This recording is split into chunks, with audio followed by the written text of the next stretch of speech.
We're about halfway there, folks. Hope you packed the fucking lunch. Know and respect the risk. Okay, and now obviously that's the part everybody wants to ignore. Well, I just want to win. Just show me how to win.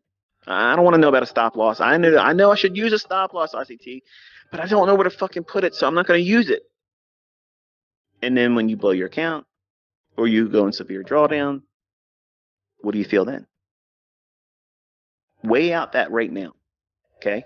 If you haven't even started pushing a button yet, weigh out the pressure of fearful of knowing where to put a stop loss versus not using a stop loss and regretting it, and how bad it can be before you either get out or they margin call you. Which one do you want to suffer through? Obviously, you want to flounder in the beginning of learning where to put a stop loss. And that's the benefit of giving yourself time. Folks, that stuff is a complicated thing. You can't just simply say, here's the rules, because I've already done that. I've already shown you where to put a stop loss. The fair value gap, where's the high of the fair value gap? Okay, if you allow yourself in terms of the risk to have it to the swing high behind the high that forms the fair value gap, I'm going to use the swing high. But if I know everything's in my favor, I'll use the high of the candle that makes the fair value gap. And that's where I'll stop loss it. And you see how the market performs. Look at my examples this week. Don't look at the total amount of money that was being risked. Look at the precision placement of the stop loss and how it was never in jeopardy. I was not sitting there watching those fucking trades thinking, I hope it doesn't hit my stop. The stop's there to do its job. It's being paid to do its job. Get me out at that price, because I don't want to be in it going higher or lower if it's moving against me. I'm not worrying about that stop loss. I'm focusing on the price moving where I'm expecting it to, the draw on liquidity. I'm focusing on, is the market continuously giving me all signatures and signs that it's doing what I expect it to do? Is it breaking with it? If I'm bearish, I want to see up close candles being broken. I want to see price digging through up close candles to the left. That means it's eating into all that shit. And I want to see up close candles. I think I may have said this wrong. Let me take that step back here. Yeah. If I'm bearish, I want to see down close candles being broken, because down close candles in a bullish market, I'll look for opportunities for that to support price either through mitigation or outright order block. So I'm looking for down close candles to be driven through in price action when I'm bearish. Because otherwise, if you start seeing these down close candles to the left starting to support price, then you might need to suffer through a retracement, or it could have made its low. So I'm looking for those signatures while price is delivering in my trade. I'm focusing my attention there. I'm not worrying about or panicking about the stop loss being hit. And that's where all of your mindsets are.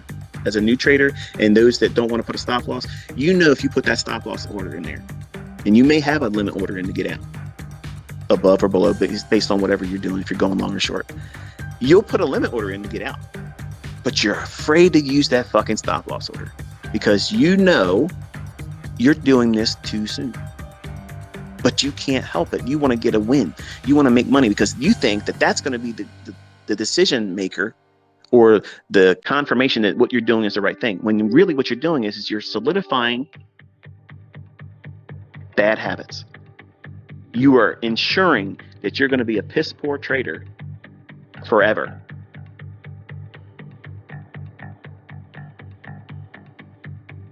That long pause is intended. I wanted you to hear that and register.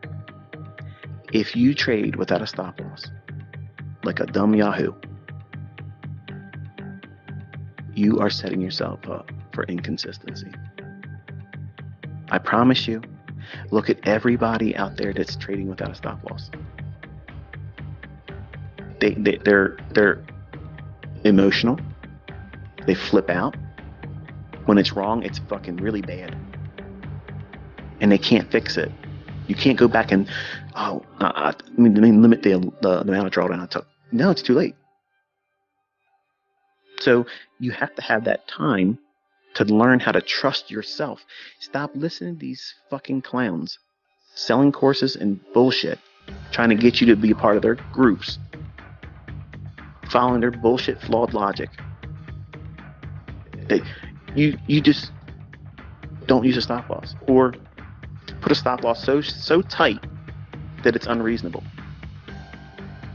And or they're saying do live trading sooner, because ICT's an old man and he's fuddy-duddy and he's set in his ways, and there's newer ways to do it. There's new technologies, there's new ways to get in there and start making money right away. Those technologies may very well be valid, but you still are you, and you are bringing in to this equation your frailties as a human being, your character flaws, your personality disorders. Everybody has something wrong that hasn't been dealt with. Nobody walked into trading with their shit right. Nobody. They discover a lot of the things that they didn't notice about themselves. And the better ones, the traders that are consistently profitable, they're the ones that have done the work and the painful pruning in their personal life, in their mindset, their thought processes. All these things have been augmented to get themselves in alignment with allowing success. But you don't see what you're doing. You're resisting success by doing all the wrong things, thinking you're protecting yourself from the things that you've identified that is fearful, which is being wrong or losing money or ultimate failure. And that is avoided by doing the very things I'm telling you to do. You have to learn how to encounter, well, there's personal wrestling matches is where you don't like what you feel about yourself. You may be wrestling with the fact that you think it should have been easier for you to learn by now. I have so many students that have went through that and then look back and say, you know what, I made a big deal about it then. And I felt like it was longer than it really was. And now I'm looking back, it's like, I made a bigger deal out of that shit than it really was. And I kept myself in that situation longer because I grieved about it should have been sooner, instead of just doing the fucking work and getting you through it. Like when you join the military, boot camp, they put your ass through it for 6 weeks or so. And look, soft bodies going in there, they're not soft bodies after 6 weeks. They're not soft bodies, and they're ready to rip your shit up. They're salty. They're ready to get out there and beat somebody's ass because the drill sergeants or whatever put it on them. So they're going to deflect and put it on whoever they say is the enemy. Well, you need to go into your development with the same mindset. It's going to suck. You're not going to have that sugary snack every day. You're going to have to defer all those little things on the weekend and start studying and doing those things that are uncomfortable, that may not pan out for you right away, but the end result over time will. You got to just stay with it. But you have to respect that risk. And if you don't know what your personal risk percentage is, what's the maximum that you can really suffer? And you're going to like, oh, I can take 2%. Some of you younger guys, well, ICT said he did 5%, so I could do 5%. Yeah, I could do that. No, you can't. No, you can't. If you had an account with $100,000, you feel rich because you have $100,000. But if you lose $5,000, you start thinking, wait a minute, that's $5,000. Man, I could have done this and that, and all of a sudden you start thinking about, oh, you got buyer's remorse now.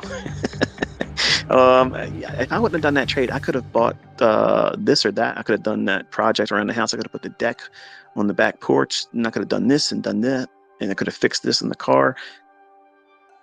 What are you doing? You're bringing in weaknesses and character flaws.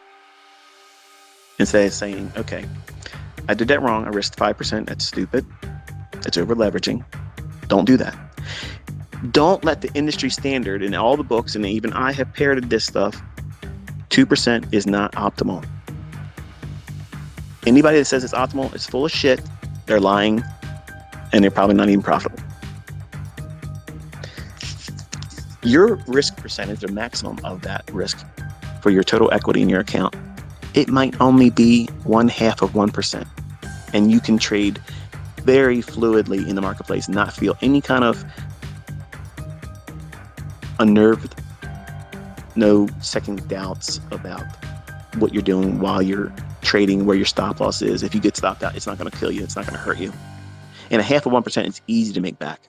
Really, really easy to make that back, regardless of whatever your equity size is. So the secret sauce in this whole business is knowing you, how you are going to derail yourself. Are you easily swayed by other people's opinion, even mine? You might be looking at a market, and I have students that have discovered this in my private mentorship. They have an idea about a marketplace, okay? And because I'm using higher time frame, my outlook is a little bit longer term than them if I'm talking about a daily chart. But they might have an idea about taking a trade that would be opposed to that idea.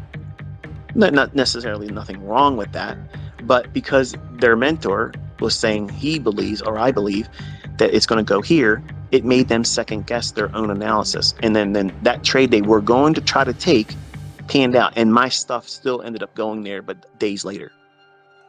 My entire time frame for bias. Theirs was, I'm taking money out of the marketplace tomorrow in the next session. But because I was giving my analysis, they were tripped up by my opinion. My opinion should not have any influence over yours. Once you have your own model, you should not be subscribing to whatever I think is going to happen in the marketplace. That's the whole decoupling that's required for you to be an independent thinker. And that's why it's one of the benefits of me not doing active mentoring now. I'm just answering questions and finalizing our time together as the private mentorship group. And ultimately that will move aside, and then they'll integrate themselves with this community here. But you'll see them rise above everyone else in this group because they've been trained a little bit better than all of you are. And that's not something you should be upset about, because you have me still here actively teaching, and don't be upset about that. You're not going to get in what they've had. You're not going to get that. So just accept it. There's nothing wrong with you not being a part of that. They took the risk and took the initiative to get in it when it was made available to them, and they did it. Not all of them are successful, but I have a lot of them that are. And the ones that are still struggling have now found their development increasing, and some of them are profitable now because of what you watched and had for free just this year. So I know it's profitable. I know it's helping other people, and even my other students that were struggling. But your risk percent, you need to know what that is. And you're not going to know what that is until you spend 6 months, ideally, tinkering with it. Where have you worked with? Because 2%, it's not a lot. But if you have 2% and then you cut the loss and you risk 1%, you lose, and you risk 0.5% of that, okay, that's 3.5%. 3.5% doesn't feel like a lot, but what happens if you take another loss and you're stuck at 0.25%? And you have to do that over and over and over again. It will not run your account down like 2% every single time. But if you start with 0.5% and you take a loss, it's going to feel like a mosquito bite. It's a nuisance. You wish it didn't happen, but it's really not bothering you. But if you keep going back into it and scratching it, it's going to do what? Potentially get infected, create an open sore. And that's what you end up doing when you start treating your losing trades like a mosquito bite. You want to just keep itching it. It's done, it's damaged. Let it go. Just leave it alone. Ignore it. Move on to the next thing. But your risk has to be unique to you. Don't just take the industry standard that everybody regurgitates, 2%, because that's too high for a new student. It's too high. Too fucking high. And there's people out there that will claim that you got to push it. You got to know when to push it. How are you going to know when to push it if you've only been messing around for a couple months? Seriously, answer that question. How could anybody reasonably expect to know their reactions, their expectations, how they're going to react to the profit if it starts moving in their favor? You want to know what's scary? Being in a move that you didn't expect to be so rapid and sudden, and you didn't have a limit order in yet, and it starts railing in your favor. That's terrifying. As a new student, it's thrilling as shit, but it's terrifying because you're like, what do I do? You're like a deer in headlights. That's scary as shit. You think losing money is scary. Now that's regret. And you're just fearful of doing it the next time. But when you're in a winning trade that you didn't expect to be that powerful, and you didn't have a limit order placed in, it's just running like crazy, that's a terrifying feeling. Like you get paralyzed. You're afraid to get out because what if it keeps running? and you're afraid to stay in it because what if it's going to reverse? That's a weird feeling for a new student to experience. And you have to have time for those things to creep in. And it teaches you a lot about yourself. And books don't talk about that stuff. All the books I've ever read, they don't ever talk about what I'm talking about here. Even Mark Douglas' book, as good as it is, it's a classic. He doesn't really hammer all these things and really put it in a way where, hey, let's just talk about it vaguely. No, these are things that you're going to deal with, and they're going to impact your trading. They're going to really have an impact on how you develop and how you manage yourself as a trader. And you can't just take industry standards or things that are tossed around as that's going to be a perfect fit for you.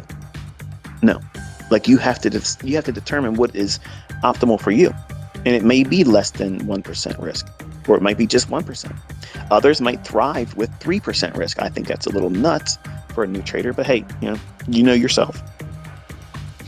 And respecting the risk and understanding that comes with it. With my advice is only use 30% of your equity.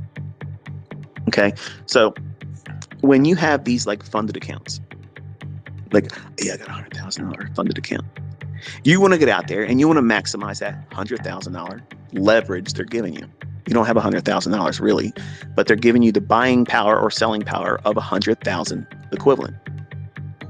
I'm telling you, only use 30,000 of it. You will not blow your account. You won't wreck it. You won't get, drunk with the idea of making big money. You want to make consistent money. And if it works out that you're only making $500 a week, fuck anybody else that has a problem with that. Who gives a shit? That's $500. That's bread going in your pocket. That's grocery money. That's paying your car note or a utility bill. Fuck everybody else's opinion. There's too much of that shit going on to getting you wrapped up and caught up in all this keeping up with Joneses shit. You're here and you're in this industry to do one thing: make money. That's it. It's not a fucking hobby. It's not fantasy football. It's not this team against that team. It's you trying to make money. Hang on, I gotta put some oil in the engine here. What are you drinking, ICT? Evian spring water, made from the French Alps. It's good shit. But when you respect the risk and you're only trading with 30% of your equity, the idea is, if you're new, and I've seen so many times, like I fell victim to this too. When I first started really wanting to make big money, I was like, I'm undercapitalized. Like I don't have enough. And I took bigger risk than I should have, thinking I'm going to shorten the span of time that required to get to a bigger account. Because if I get a bigger account, I can make big money consistently. And it doesn't work that way. The worst thing that can happen is if you trade with a small account and you risk really big and you win, you're like, oh, I'm going to do that again. And if you get lucky there, what are you going to do the next time? Even bigger. Well, that's when the inevitable happens. You have that losing trade that becomes a losing series of trades. Because now you're regretful that you did what you did. You knew damn well you shouldn't have done that. So you're going to try to hurt it. Just let me get back to what I had. I made $10,000 in the last 3 trades combined. And I just took drawdown and down, only up $7,100. I shouldn't have done that. Let me try to just get it back to 10,000. How many times have you been in that situation? Maybe not 10,000, but you've been there, right? You've had an equity high. You knew damn well you should have stopped. You got through there. You took a trip through hell, and you got out before the devil knew you were there. And you just decided to go back in there one more fucking time. And it burned your ass. And now you can't stomach the idea that you did it. You just want to fix it. What happens if you did that one more time and you fix it? It's going to reassure what you did was the right thing, and it's the wrong thing. You need to say, okay, my impulsive nature, my weaknesses, my frailty as a human being is saying I should go back in and fix that. Your trader and the analyst need to have a conversation internally and say, okay, what's the probabilities of me getting back to that equity high? What's the probabilities of me losing more? What benefit is there for me to risk more when I'm still up like I am? So the analyst talks common sense into the trader. And the trader, if it's not being a gambler, because there's 3 people in every one of us in trading: the analyst, the trader, and the gambler. The gambler is going to be the person that's going to look at somebody else's results and say, I can do better than that. Over leverage in a simulator account without a stop loss, just to say they can do something. Impulsive. Look at this, look at that. But hide the trade so that way you don't see it, because if it fails, you don't get to know it. He did it or she did it. You need to be responsible with yourself and know that I'm feeling impulsive. I'm feeling reckless. And I'm allowing my character flaws and personality disorders to impact